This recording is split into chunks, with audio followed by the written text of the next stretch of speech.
출애굽기 20장 17절.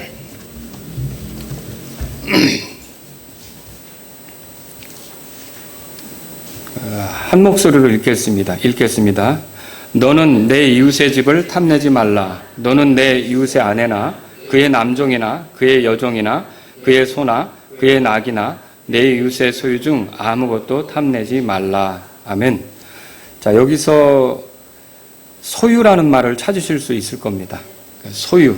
오늘 제가 여러분에게 소유권, 이런 제목으로 여러분에게 말씀드리겠습니다. 자, 소유권이라고 하면은요, 법률적으로 어떤 물건을 지배할 수 있는 권리, 그리고 그 물건에 대해서 거래를 할 수 있거나 아니면 이득을 남길 수 있는 권리, 그러니까 처분할 수 있는 권리, 이런 것들을 말합니다. 자, 이런 것들이 성경에서 뭐라고 말하는지, 이거를 오늘 살펴보려고 하는 거예요. 그러니까 성경에서 이런 그 소유권에 대해서 뭐라고 말하는지, 이걸 우리가 한번 말씀을 통해 살펴보는 시간을 갖기를 원하는 겁니다. 오늘 몇 가지로 이렇게 쭉 여러분에게 말씀드리려고 하는 건데, 우선 첫 번째로 이 소유권은 선한 것이다, 이렇게 말씀을 드리고 싶어요. 얼마 전에 제가 여러분들에게 무소유라는 제목으로 설교한 적이 있는데 기억나십니까? 네, 지난 3월 달에 제가 말씀을 드렸었어요. 자, 어떤 사람들은 마치 아무것도 갖지 않는 게 고결한 것처럼 가르쳐요. 그리고 뭔가 더 갖게 되면 굉장히 그런 더러운 욕심쟁이로 이렇게 보려고 해요. 이런 관점은 올바른 겁니까? 그렇지 않다고 그랬죠. 자, 무소유. 이건 이제 무소유가 굉장히 어떤 그 차원이 높은 삶인 것처럼 얘기하고, 또 무소유를 실천해야 뭔가 복된 삶인 것처럼 얘기하지만 사실은 성경은 무소유를 가르치지 않습니다. 이건 성경적인 사상이 아니라는 거예요. 하나님께서는 사람을 창조하실 때부터 소유할 수 있는 욕구를 주셨어요. 그러니까 이거는 누구로부터 온 거예요? 하나님으로부터 온 거예요. 그러니까 성욕이라든지 아니면 우리가 성취욕, 식욕, 이런 것들을 하나님께서 주셔서 우리가 살아가는 것처럼 소유에 대한 욕구도 하나님께서 주신 거란 말이죠. 자, 여러분, 그래서 어때요? 그 하나님께서 주신 이 지극히 정상적인 욕구들을 무시하게 되면 안 되는 거예요. 그러니까 성욕이 없으면 자녀를 생산할 수 있습니까? 식욕이 없으면 말라 비틀어질 텐데요. 건강하게 살아갈 수 있습니까? 그리고 이 소유욕이 없으면 주어진 물건들을 잘 관리할 수 없게 되는 거죠. 자기에게 주어진 것들을 함부로 낭비하고 이렇게 헛되게 쓰는 그런 일들이 생길 수 있다는 거죠. 그러니까 이 소유욕이라고 하는 것, 이것은요, 하나님께서 주신 것이고, 소유권이라고 하는 것은 선한 것이다. 그러니까 우리가 어떤 물건에 대해서 이게 내 거다, 그리고 내가 이걸 팔 수 있다, 이걸로 이득을 남길 수 있다, 이런 권리는 하나님께서 우리 모두에게 주시는 것이다 라고 보시면 된다는 거죠. 자, 그래서 두 번째로 말씀드리고 싶은 게 뭐냐면, 소유권은 하나님께서 인정하신 겁니다. 이걸 알아야 돼요. 자, 그래서 여기 출애굽기 20장에 여러분 그 한번 15절에 보세요. 20장 15절 다 같이 읽겠습니다.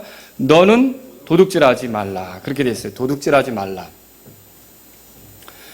자, 이게 이 도둑질하지 말라는 이 명령은요, 뭐에 기반을 두고 있느냐면요, 네 것이 있고 남의 것이 따로 있다는 것에 기반을 두고 있어요. 그러니까 네 것이 아닌 것을 값도 치르지 않고 네 것 만드는 게 도둑질이라는 거예요. 그러니까 남의 것을 함부로 가져다가 네 것으로 몰래 만들어버리면 그 도둑질이라는 거죠. 그러니까 이 도둑질하지 말라는 말에는 네 것이 있고 내 것이 있다는 게 전제가 돼 있는 거예요. 그러면 이 말에는 벌써 하나님께서 각자의 소유권을 인정하시는 겁니까? 당연하죠. 이 말씀을 보면 하나님께서 소유권을 인정하신다는 것을 발견할 수 있는 거예요. 또 여러분, 지금 우리가 본문으로 읽은 17절 말씀도 한번 보세요. 17절 읽겠습니다. 너는 내 이웃의 집을 탐내지 말라. 너는 내 이웃의 아내나 그의 남종이나 그의 여종이나 그의 소나 그의 낙이나 내 이웃의 소유 중 아무것도 탐내지 말라 그랬어요. 그 이웃의 소유 중 아무것도 탐내지 말라 이렇게 말하고 있는데, 그러니까 이웃의 소유를 침범하는 것, 이웃의 소유를 값도 지불하지 않고 내 것으로 만들려고 하는 것, 이건 하나님께서 죄라고 규정하신다는 거예요. 그러면 이게 죄라면 무슨 뜻이냐면 네 게 있고 저 사람 게 있다는 거죠. 그렇지 않겠습니까? 네 아내가 있고 남의 아내가 있다는 뜻이에요. 그러니까 네 소가 있고 남의 소가 있다는 거예요. 차도 여러분 우리가 소유권이 없으면 오늘은 뭐 이 차 탔다가 저 차 탔다가 막 그러죠. 여러분 근데 여러분의 차가 따로 있습니까? 따로 있는 거죠. 남이 타도 나는 뭐 무소유니까 괜찮아요 하고 여러분 빌려줄 수 있어요? 아무렇게나 타고 다니면 되는 거예요? 그거 아니라는 거죠. 그러니까 네 차가 있고 남의 차가 있다는 거예요. 그래서 사실은요, 우리가 사는 세상에서 이 소유권, 하나님이 허락한 소유권의 원리만 잘 지켜도 간음 같은 거 안 일어납니다. 음행 같은 거 안 일어납니다. 도둑질 안 일어납니다. 뺏으려고 살인 같은 거 안 일어난다는 거죠. 그러니까 이 소유권을 무시함으로 엄청난 죄들이 세상에서 일어나는 거예요. 그러니까 하나님께서는 이 소유권을 허락하신 거예요. 그러니까 이 소유권이 누구로부터 온 거예요? 하나님으로부터 온 것이다. 하나님께서는 각 사람의 소유권을 인정한다. 이거를 우리가 정리할 필요가 있는 거예요. 그러니까 무소유가 고귀한 삶이 아니에요. 각자의 소유권을 인정해 줄 수 있는 삶이 성경의 삶이에요. 남의 것이라면 남의 것을 존중해 주고 내 것이라면 내 것을 지키려고 하고, 이게 성경의 삶이라는 거죠. 성경에는 이걸 제대로 아는 사람들이 있어요. 몇 예를 들어볼게요. 다윗은요, 다른 사람의 아내를 취했어요. 자, 이거 하나님 기뻐하셨습니까? 아니죠. 자, 이게 어떻게 보면 남의 아내를 취하는 것도 소유권과 관계가 있어요. 무슨 말입니까? 내 배우자가 아닌 이성을 함부로 취하는 것은요, 그 사람을 취할 수 있는 권한 있는 사람 있잖아요. 그것을 도둑질하는 것과 같은 거예요. 그것을 내가 빼앗는 것과 같은 거죠. 그래서 하나님은요, 이렇게 각자의 소유권을 인정하시고 그 소유권을 부당하게 침해하는 것을 죄로 규정하시고 그것에 대해서는 반드시 심판하신다. 그러니까 우리는 살아갈 때 내 거, 남의 거 구분할 수 있어야 돼요. 아이들을 키울 때도요, 아이들에게 이건 네 거야 하고 사준 거 있잖아요. 그럼 어떤 애들은 장난감에도 이름을 써놓는 애들도 있어요. 근데 어느 날 보니까 어느 집에 갔다 왔는데 내가 사주지 않은 물건을 들고 왔어요. 그럴 수 있지 뭐. 모두가 다 나눠서 쓰는 건데 그럴 수 있습니까? 아니라는 거죠. 이거 어디서 난 거지 물어보고 그 집에서 가져왔다면 어떻게 되죠? 갖다 줘야 되죠. 그거 훈련시켜야 되는 거죠. 이게 만약 훈련이 안 되면요, 다른 거 다 넘보면서 이렇게 살아가는 거예요. 바늘 도둑이 뭐가 돼요? 소도둑 된다는 말 있죠. 그래서 하나님은요, 소유권을 주셨고요, 그 소유권을 존중하는 삶을 원하시는 거죠. 아합과 이세벨 아시죠? 아합과 이세벨이 나봇의 포도밭을 탐냈어요. 그 포도밭을 갖고 싶어서 끙끙거렸죠. 그런데 나봇은 그 포도밭을 아합에게 주는 게 아니에요. 뭐라고 말했냐면 열왕기상 21장 3절에 보니까 내 조상들의 상속 재산을 왕에게 주는 것을 주께서 금하시리이다. 이 조상으로부터 물려받은 내 소유인데 이것을 왕에게 주는 것은 하나님께서 기뻐하시지 않을 겁니다. 이렇게 얘기했던 거죠. 그러니까 그걸 갖지 못하게 됐잖아요. 그 끙끙거리는 속에서 이세벨이 무슨 일을 꾸미느냐, 그리고 아합은 뭘 묵인하느냐. 자, 거짓 증인을 세워가지고 이 나봇이 하나님과 왕을 대적했다고 말하게 하잖아요. 그리고 어떻게 돌로 쳐서 죽이잖아요. 그리고 나봇의 포도밭을 빼앗는 거 아닙니까? 자, 이것에 대해서 하나님이 기뻐하셨습니까?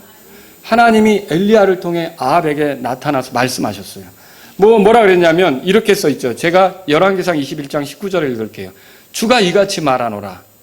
내가 죽이고 또 소유를 빼앗느냐? 그렇게 했어요. 뭘 빼앗는다고요? 소유를 빼앗는다. 그러니까 나봇의 소유를 넘받고 빼앗았단 말이죠. 하나님께서 나봇에게 준 것을 네가 부적절한 방법으로 찬탈했다는 거죠. 빼앗았다는 거죠. 그걸 취했다는 거죠. 그리고 뭘 얘기하냐면 개들이 나봇의 피를 핥은 곳에서 개들이 내 피, 곧 내 피를 핥으리라. 그러니까 뭐예요? 남의 소유를 빼앗기 위해서 살인을 두려워하지 않았던 이 아합과 이세벨에 대해 하나님은 심판하시기로 한 거죠. 그리고 마침내 그들이 죽는 거 아시죠? 그리고 그들이 죽었을 때 이 말씀대로 개들이 그들의 피를 핥는 것을 읽어보셨죠?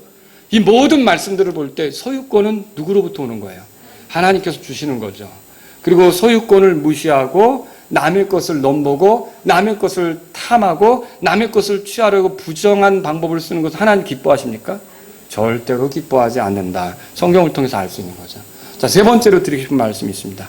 그런데 이런 소유권은 어느 때 잘 사용될 수 있느냐면요, 하나님에 대한 청지기 자세, 이것으로 이거를 누릴 때 이게 이 소유권이 제대로 사용되는 거예요. 자, 이게 무슨 말입니까? 청지기가 뭐죠? 청지기는 내 것이 아닌 남의 것을 맡아서 그 나에게 맡긴 사람에게 이득이 되도록 관리를 하는 게 청지기예요. 이해하시겠죠? 누군가가 나에게 맡겼다면 그 맡긴 사람에게 이득이 되도록 그걸 관리하는 거란 말이죠. 자, 그래서 나에게 왔는데 이게 내게 맡겨져서 이제 내가 관리할 수 있게 됐는데 이거를 함부로 낭비하거나 함부로 허비하거나 이렇게 하면 안 되는 거고, 잘 관리해서 그 나에게 맡긴 자에게 이득이 되게 그렇게 해야 되는 게 청지기란 말이죠. 자, 그러면 여러분, 우리에게 소유권을 주셨지만 대답해 보세요. 엄밀히 말하면 모든 것의 소유주는 누구십니까? 여러분 그렇게 믿으십니까? 하나님이십니다. 그래서 하나님은 자신의 권한에 따라 각자에게 나눠주시는 거예요. 그 부자를 만드는 것도 누가 만드는 거예요? 그 절대 부자에 대해서 여러분이 시기하면 안 되는 거예요. 하나님이 그 부자를 만드셨는데 사촌이 땅을 샀다. 배 아파할 필요가 없는 거예요. 그 사촌이 땅 사게 만드신 분 누구예요? 하나님이시죠. 여러분과 저는 그 하나님께서 하시는 거라고 생각하고, 아, 좋게 됐다, 잘 됐다, 축하하고 격려하면 좋잖아요. 왜 내 배를 움켜쥐고. 그럴 필요가 없다는 것이죠. 여러분, 성경에 이렇게 써 있어요. 시편 24편 1절인데 땅과 거기에 충만한 것이 주의 것이요 세상과 그 안에 거하는 자들도 그러하니. 그럼 모든 것이 누구 것이라는 거예요? 예, 주님의 것이다, 이렇게 말씀하고 있어요. 그러니까 진짜 모든 만물의 소유주는 하나님이시란 말이죠. 그럼 여러분, 죄는 뭘까요? 죄라는 건 이거예요.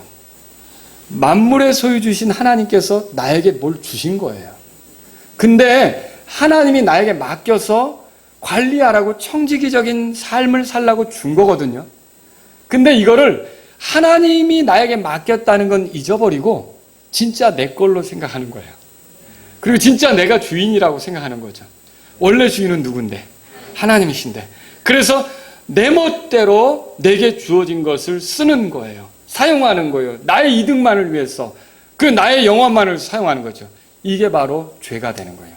그 하나님이 주신 건데 하나님을 인정하지 않고 하나님을 거부하면서 자기 멋대로 사는 삶, 이게 죄라는 것이죠. 우리가 예수님을 통해 구원받으면 어떻게 될까요? 우리의 삶에는 이게 바뀌죠. 하나님이 주인이라는 생각이 드는 거죠. 이게 다 주께서 나에게 허락하셔서 누린다고 믿게 되는 거죠.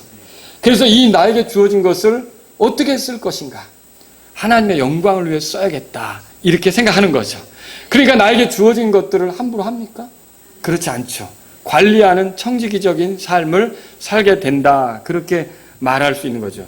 그러면서 하나님이 다른 사람에게 뭘 줬든 시기하지 않고, 다른 사람에게 뭘 줬든 탐내지 않고, 나에게 준 것들을 오히려 잘 관리해서 하나님을 기쁘게 하려고 살아가는 게 그리스도인이다, 이렇게 말할 수 있는 거죠.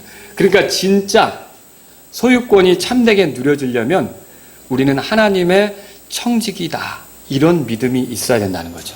자, 이런 믿음을 가지려면 먼저 구원받아야 되는 겁니다. 구원받지 않은 사람이 자기에게 주어진 것을 하나님을 위해 쓰려고 하겠습니까?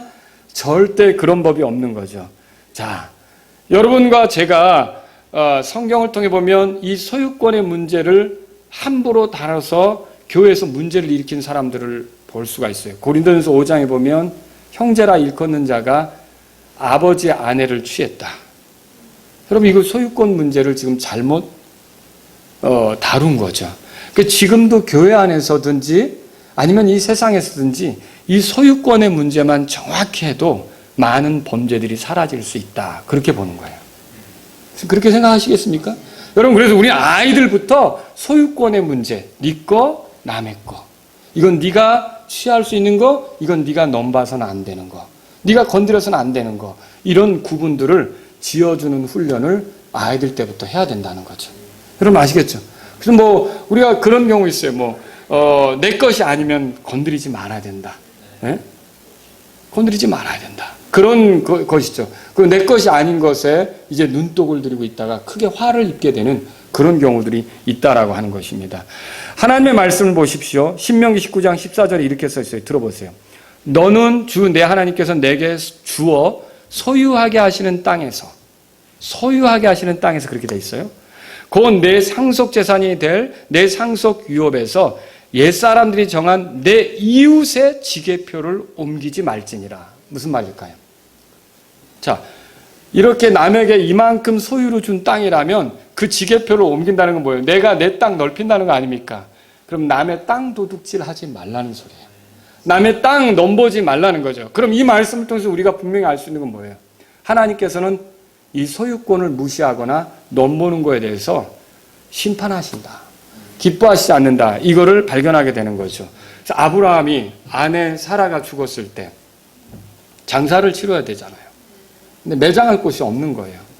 근데 해적성, 그 사람들에게 굴이 있었거든요. 막벨라 굴이라고. 자, 그 굴하고 그 주변 밭을 그냥 가서 이렇게 매장합니까?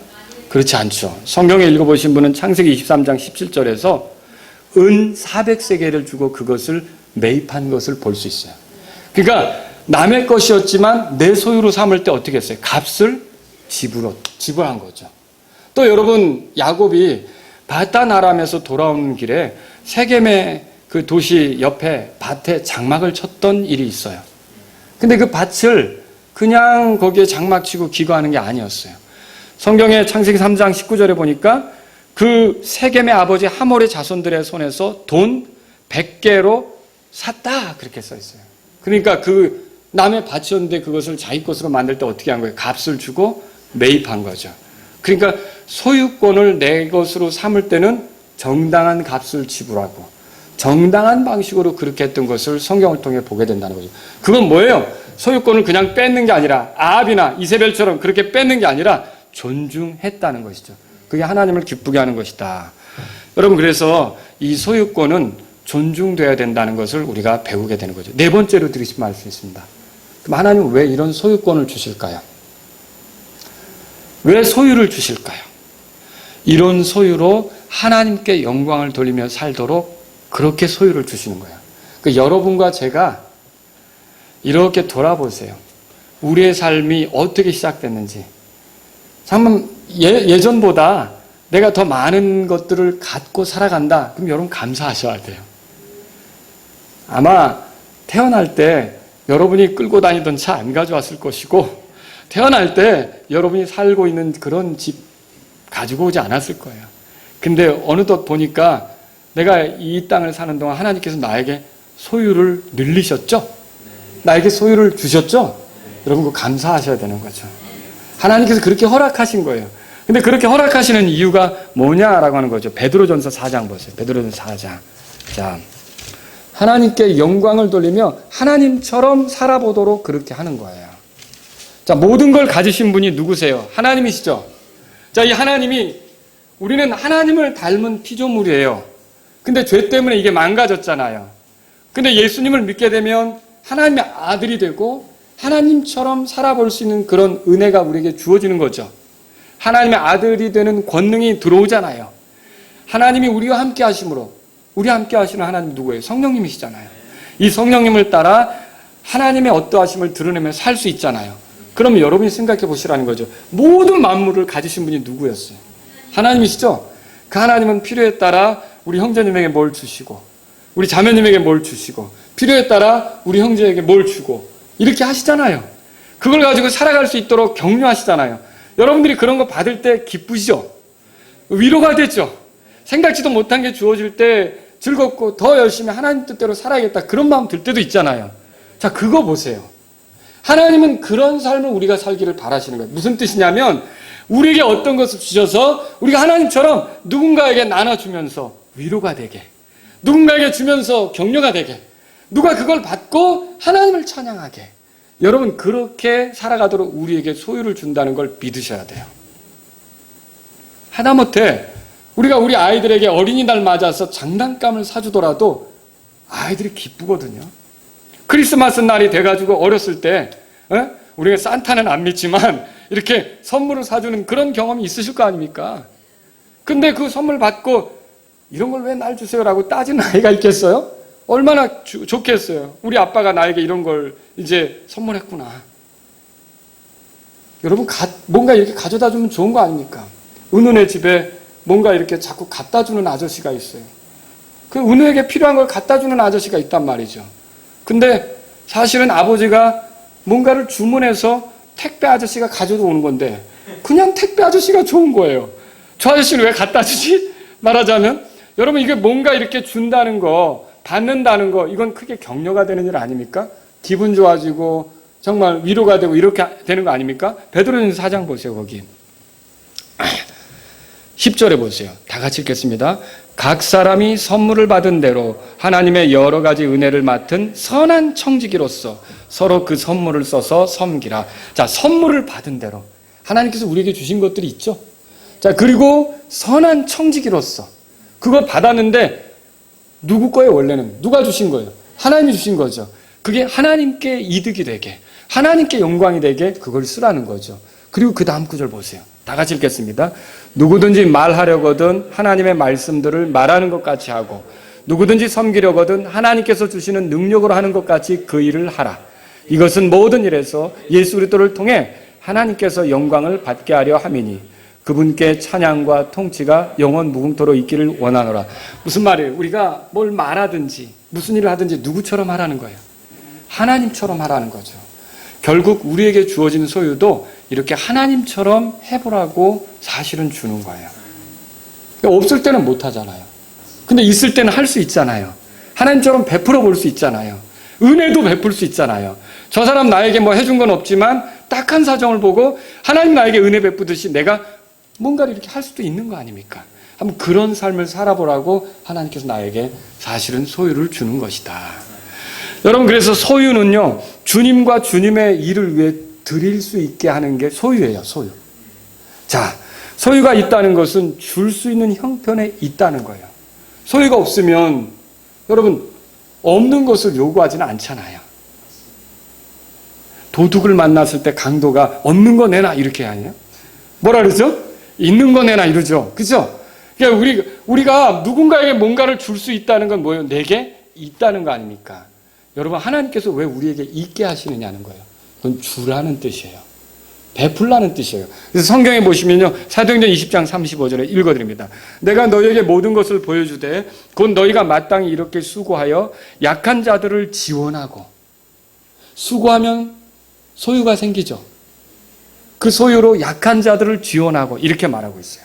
또 주 예수님께서 말씀하신 것, 즉 주는 것이 받는 것보다 더 복되도다 하신 그분의 말씀을 기억하게 하였느니라. 주는 것이 받는 것보다 복되다. 그럼 주려면 뭐가 있어야 돼요? 소유가 있어야 되는 거죠. 하나님은 그렇게 우리에게 소유를 주시는 거예요. 누군가에게 줘보라고. 근데 하나님께도 드리도록 소유를 주시는 거예요. 그래서 어떻게 합니까? 우리가 복음을 전하는데 드리도록, 교회를 세우는데 드리도록, 선교 활동에 드리도록, 그렇게 하나님께 주시는 거예요. 또 사역자들을 위해 드리도록, 그리고 사역을 위해 드리도록. 복음 사역입니다. 교회 세우는 사역입니다. 하나님께서 우리에게 주는 거죠. 이런 일들을 위해 하나님께서 우리에게 주시는 거예요. 또 여러분, 소유는 가난한 자들을 돌보는 데도 사용할 수 있습니다. 레위기 25장 35절 이렇게 써 있죠. 내 형제가 가난하게 되고 너와 함께 하며 쇠약하게 되었거든 너는 그를 구제하되 참으로 그가 나그네이거나 머무는 자일지라도 구제하여 너와 함께 살도록 하라. 가난한 자를 구제하라고 그랬어요. 쇠약한 자를 구제하라고 그랬어요. 나그네일지라도 또 머무는 자일지라도 약한 사람은 도와주라고 성경에 말하고 있다는 거죠.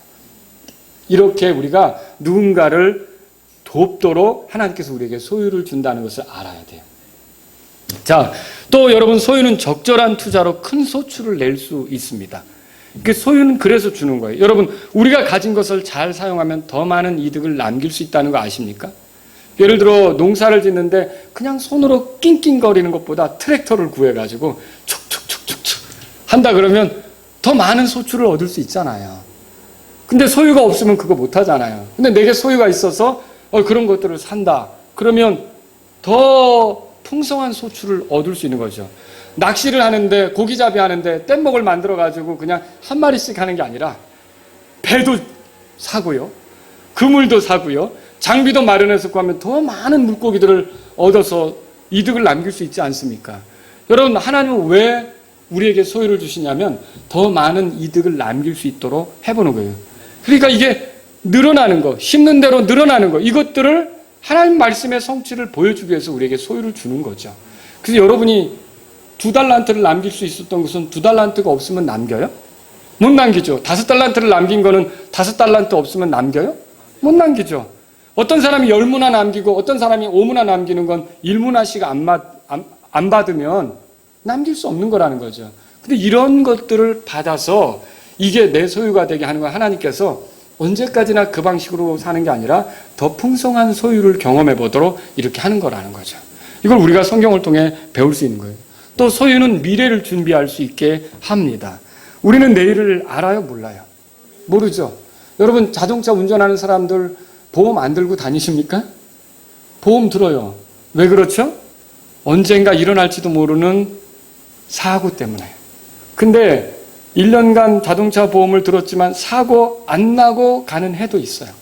아니, 보험금 타먹는 것보다 사고 안 나는 게 더 좋죠. 그죠? 네. 그런데 그래도 어쨌든 이제 사고가 날 수도 있다는 생각 때문에 보험을 들어놓는다는 거예요. 자, 이건 미래에 대한 알 수 없는 어떤 사고에 대한 대비 아닙니까?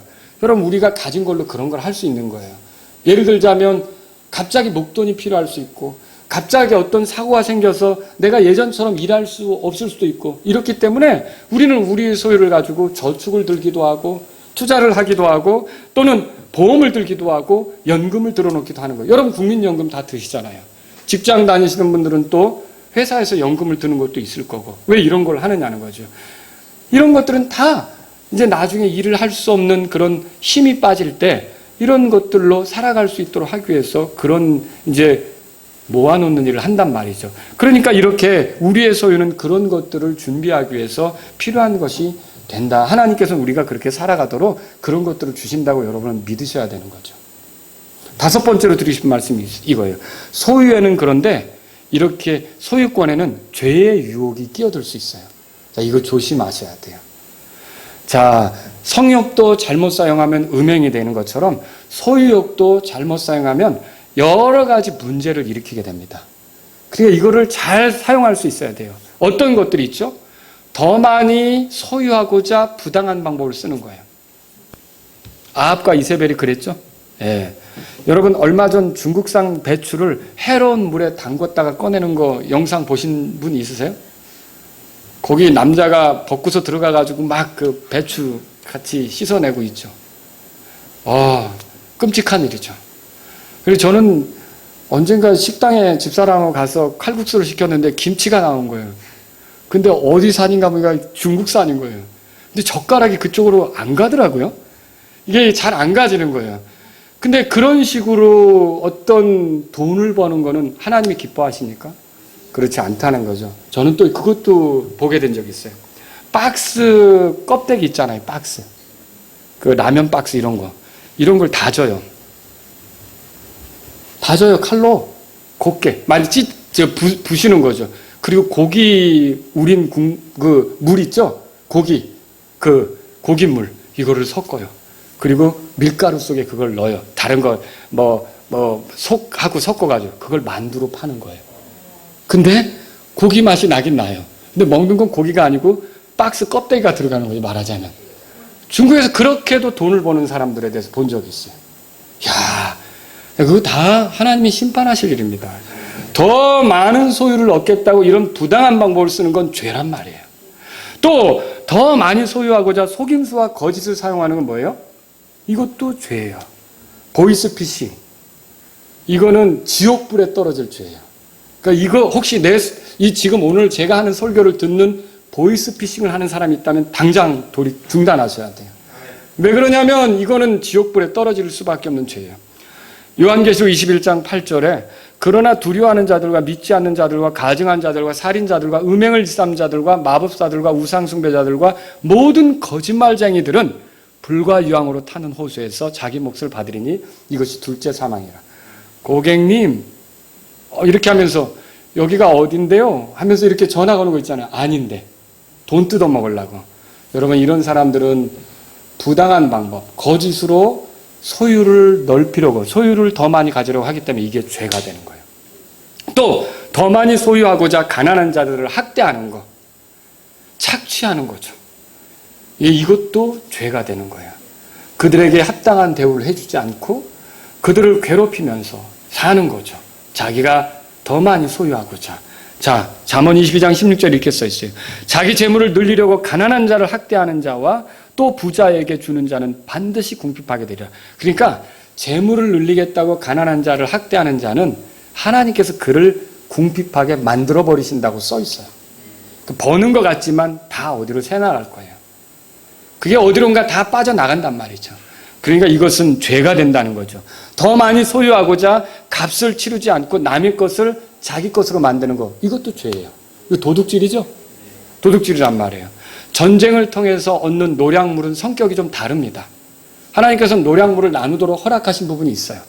그러나 그렇지 않고 일반적으로 보통 거래를 통해서 얻어야 되는데 그냥 내가 그것을 값도 치르지 않고 얻는다? 이건 도둑질이 되는 거죠. 다윗도 아라우나 타작마당에서 희생을 드리려고 할 때 아라우나가 이거 왕 마음대로 쓰세요 그랬단 말이에요. 근데 여러분 성경 읽어보시면 알죠? 뭐라고 써 있는지. 내가 반드시 값을 주고 내게서 살리라. 내가 값을 치르지 아니한 것으로는 주 하나님께 번지 업무를 드리지 아니하리라. 그 도둑질해가지고 11조 바친다.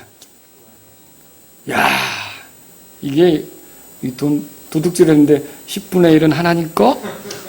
이건 안 된다는 거죠. 하나님께서 그걸 기뻐하시지 않는다는 거예요. 그러니까 하나님은 이 소유권에 이게 죄의 유혹이 있을 수 있기 때문에 우리 보고 조심하라는 거예요. 탐심의 눈이 어두워서 더 많이 갖고자 하는 마음으로 도둑질할 수 있는 거죠.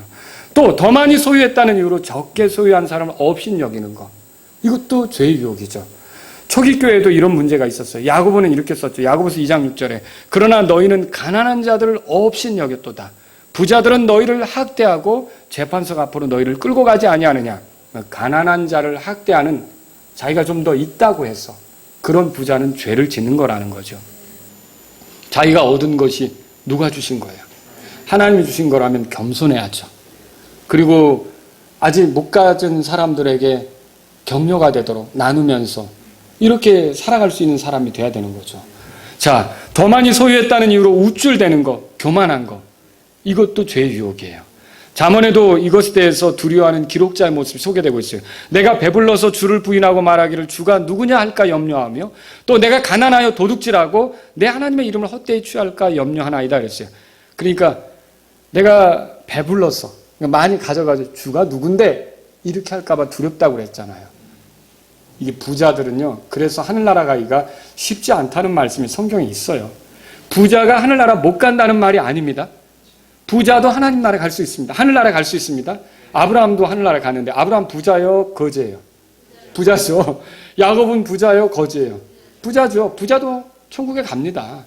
그런데 이 부유함을 가지고 하나님에 대해서 무시하고 제멋대로 살아가는 사람은 죄의 유혹에 빠진 거예요. 그 소유 때문에. 그 소유가 그 사람을 망하게 하는 거죠. 자, 오늘날 많은 소유를 가지고 갑질하는 사람들 있잖아요. 이런 사람들은 결국 하나님이 기뻐하시지 않는다. 그렇게 말할 수 있는 거죠. 더 많이 소유했다는 이유로 하나님의 구원 계획을 거절하는 사람도 있어요. 이거 어리석은 일이죠. 어떤 부자 청년이 예수님께 왔어요. 선생님, 무엇을 해야 영원한 생명을 얻습니까? 예수님이 가르쳐줬죠. 내 소유를 팔아 그 가난한 자들에게 나눠주고 십자가를 지고 와서 나를 따르라 그랬단 말이에요. 근데 그 부자 청년은 예수님을 따랐습니까? 그렇게 할 수 없었어요. 성경에 뭐라고 써 있습니까? 그가 많은 소유를 가졌으므로 그 말씀을 듣고 슬퍼하여 근심하며 가니라. 마가복음 10장 20절에 써 있어요. 그러니까 뭐가 문제예요? 많은 소유에 대한 집착으로 결국 구원 계획을 거절한 거죠. 예수님을 거절한 거죠. 여러분, 우리가 얼마나 이 땅에서 소유를 하든지 잘 알아야 될 것이 있습니다. 주님이 오시면 다 내려놔야 돼요. 혹시 하나님이 여러분들을 부자로 만들어줬을 때 주님 오신다고 남들은 기다리고 있는데 조금 더 오세요, 조금 더 오세요 이럴까 봐 걱정이 돼요. 여러분, 하나님이 우리를 부유하게 했을 때에도 주님이 지금 온다 그러면 모든 것을 깨끗이 잊고 내려놓을 수 있어야 돼요. 도서관에서 빌린 책 반납할 때가 있는 것처럼 우리가 주님이 주셔서 누린 것들 다 돌려놔야 될 때, 내놓아야 될 때가 있단 말이죠. 그러므로 어떤 소유를 얼만큼 누리고 있든지 하나님께서 여기까지다 그러면 그동안 감사했습니다 하나님 하고 내려놓을 수 있어야 되는 거예요. 근데 그 소유를 내려놓지 못하니까 이 부자 청년 같은 사람이 생긴다라고 하는 거죠. 더 많이 소유했다는 이유로 사치하고 향락하고 어려운 사람들을 돌아보지 않는다. 그러면 그것도 죄가 되는 거예요. 하나님께서 맡기신 소유로 자기 배만 채운다. 그래서 문제가 일어나는 거죠. 가난한 사람들은 돌봐줘야 되잖아요. 이스라엘에서는 어때요? 수확 때에도 악착같이 밭에 있는 모든 걸 다 거둡니까? 아니었죠. 아직 율법에 그렇게 써 있잖아요. 조금 열매를 남겨두라고, 이삭도 좀 떨어뜨려 놓으라고. 그렇죠? 그래야 가난한 사람들이 와서 줍죠. 그거 잘한 사람이 보아스잖아요. 그리고 그 혜택을 누린 사람이 룻이잖아요. 하나님은 이런 걸 원한단 말입니다. 그래서 자기만 챙기는 부자는 하나님이 잘못 줬구나 이렇게 생각하실 수밖에 없어요. 그러라고 준 것이 아닌데 그렇게 생각할 수밖에 없는 거죠. 자, 여러분, 또 이제 소유권을 무시하는 것은 하나님과 충돌하는 것이다. 이걸 말씀드리고 싶어요. 이게 마지막으로 드리신 말씀이에요. 오늘 설교에서. 공산주의는 무엇입니까? 개인의 소유권을 인정합니까? 인정하지 않습니다. 공산주의가 왜 옳지 않습니까? 개인의 소유를 인정하는 하나님과 충돌하기 때문입니다. 하나님이 허락하신 것을 제한하려고 하는 것이기 때문에 그래요. 하나님이 주시려고 하는 것을 막으려고 하기 때문에 그래요. 그래서 사악한 체제죠. 사회주의는 무엇입니까? 개인의 자유보다 국가가 통제하는 것을 더 가치 있게 여기는 그런 체제예요. 토지의 국유화? 하나님 뜻입니까? 아닙니다. 하나님은 각자 자기 땅을 가지고 살길 원하는 거지, 모든 사람의 소유를 빼앗아 어떤 사람들이 관리하면서 소수의 지배층만 기득권으로서 어떤 이득을 누리며 사는 거 하나님은 원치 않으신다는 거죠. 그러니까 토지의 국유화? 이 말하는 사람이 나오면 저 사람은 하나님 반대편에 섰구나라고 생각하셔야 돼요. 토지의 국유화라니요. 하나님은 다 각자에게 땅을 나눠주는 거예요. 나봇도 자기 땅을 뺏기고 싶지 않았던 거예요. 왕이라도 그 땅을 넘볼 때 못 줍니다 이렇게 했던 거죠. 근데 모든 땅을 몰수해서 다 국가가 관리한다? 이거 하나님이 기뻐하는 게 아니라는 거죠. 그런 말을 하는 사람이 있으면 저 사람은 하나님하고 충돌하는 사람이구나 그렇게 생각하셔야 돼요. 조직신학에 대해 여러 권의 책을 쓴 웨인 구르뎀이라는 성경교사가 있습니다. 이 사람이 이렇게 그 사람의 책에서 썼어요. 소수의 권력층이 재산 소유권을 이기적으로 독점하고 있다. 정부의 규제가 지나치게 복잡하고 절차가 까다로워 가난한 사람이 부동산이나 기업체를 소유하는 것이 사실상 불가능하다. 공산주의 국가에서는 주택이나 기업체를 개인적으로 소유하는 것이 법으로 금지하여 정부가 모든 공장과 부동산을 소유하고 있다. 이러한 제도는 악하다.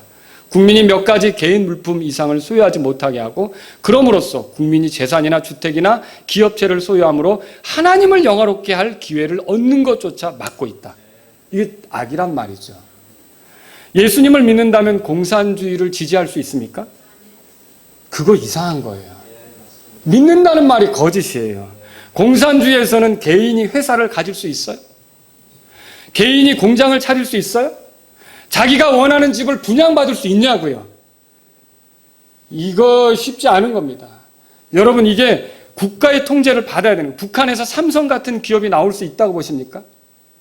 어림없는 일이죠.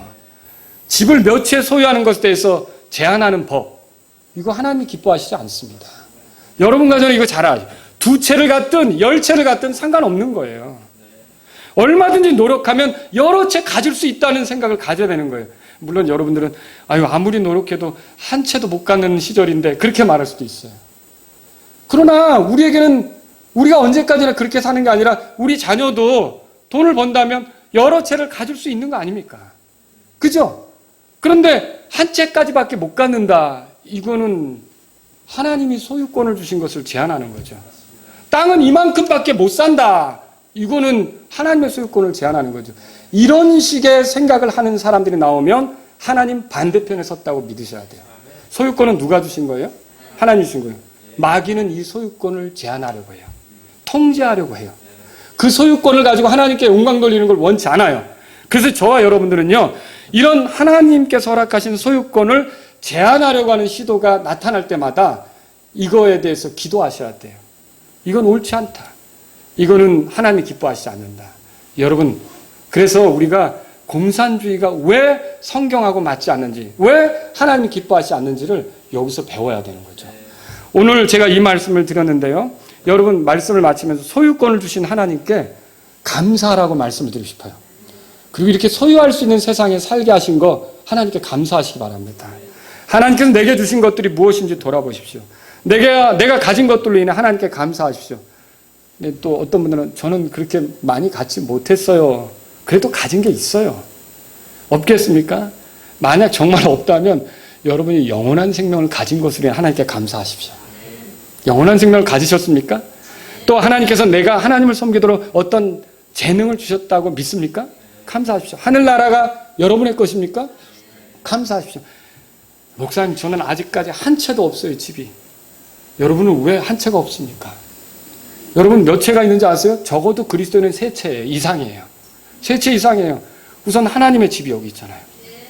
하나님의 집 가지고 있죠. 교회도 하나님의 집이죠. 저 하늘나라에 여러분 당첨된 거 있습니까? 지금 분양권 가지고 있습니까? 언제 들어가 살 거 있습니까? 세 채나 가지고 있네요. 여러분, 거기다가 덤으로 혹시 여러분 소유로 집이 있다면 진짜 또 감사하시고, 여러분, 우리는 이렇게 하나님이 주신 소유로 인해 감사하며 사실 수 있기를 바랍니다. 소유권의 목적을 잘 생각하셔야 돼요. 소유는 낭비하라고 주신 것이 아닙니다. 사치하라고 주신 것도 아닙니다. 자랑하라고 주신 것도 아닙니다. 왜 주셨어요? 하나님의 영광을 위해 사용하라고 주신 거예요. 그러므로 소유는 겸손히 하나님의 영광을 위해 사용해야 합니다. 이런 삶이 가능하려면 뭐가 필요할까요? 예수님을 먼저 구주로 믿어야 돼요. 예수님을 주인으로 모셔야 돼요. 지금껏 내가 주인된 삶을 살았다면 모든 것이 하나님의 것이고 내가 누리는 것이 그분이 주셔서 누리는 것이고, 내 멋대로 살아왔던 죄를 회개하고 예수님의 피로 죄 용서받아서 이제는 하나님이 영광 받으시도록 살겠습니다. 예수님이 나의 주인입니다. 이렇게 돌이키는 삶이 있어야 돼요. 이렇게 구원받은 삶이 될 때 그 사람이 청지기로서 하나님을 영화롭게 하는 그런 삶을 살 수 있단 말이죠. 그래서 여러분, 그러면 이제 구원 받으셨습니까? 청지기가 맞습니까? 그럼 이제 하나님의 영광으로 살 차례가 된 거죠. 소유권을 잘 사용하는 것은 우리를 채우시고 놀라운 권능을 발휘하시는 하나님처럼 살 수 있는 기회예요. 궁핍한 사람을 도울 수 있도록, 교회를 돌아볼 수 있도록, 집안을 돌아볼 수 있도록 하나님께서 나에게 소유를 주실 때 그런 거를 스크루지 같이 쓸 게 아니라, 스크루지 아시죠? 놀부 같이 살 게 아니라 어때요? 베풀면서. 놀부도 흥부가 어려울 때 좀 도와주면 얼마나 좋아요. 예? 이렇게 베풀면서 이렇게 사는 것이 필요하다는 거죠. 여러분, 술과 여자와 사치와 도박과 게으름으로 가난하게 되는 사람들을 따라가지 말고 소유를 잘 관리해서 한 문화 받았다면 5문화가 되고 10문화가 되는 그런 삶을 사십시오. 2달란트 받았다면 2달란트를 남기고 5달란트를 받았다면 5달란트를 남기는 그런 삶을 사십시오. 오병이의 기적을 보세요. 버리는 게 없도록 했어요. 12광주리가 남았고 그거 다 버리지 말라고 그랬어요. 여러분, 이렇게 해서 여러분과 제가 풍성한 소유로 자신의 어떠하심을 드러내신 하나님처럼 우리가 하나님이 주신 것으로 남을 격려하고 세워주고 위로하고 주님의 어떠하심을 보이면서 은혜를 베풀면서 사는 저와 여러분이 될 수 있기를 바랍니다. 기도하겠습니다. 오늘 이 말씀을 들으신 여러분 가운데 하나님, 오늘 제가 소유한 것들로 인해 하나님께 감사드립니다. 그런 분이 있습니까? 하나님, 이 소유로 하나님의 영광을 위해 살기를 원합니다. 이런 분이 있으십니까? 기도하십시오. 하나님, 내게 주신 것으로 하나님이 가지신 것을 나눠주시는 것처럼 저도 그렇게 한번 살아보기를 원합니다. 그렇게 베풀기를 원합니다. 이런 분이 있다면 기도하십시오. 하나님, 제가 잘 관리하는 청지기가 되기를 원합니다. 주님이 주신 걸 까먹지 않기를 원합니다. 주님이 주신 걸 낭비하지 않기를 원합니다. 잘 관리하기를 원합니다. 이런 분이 있다면 기도하십시오.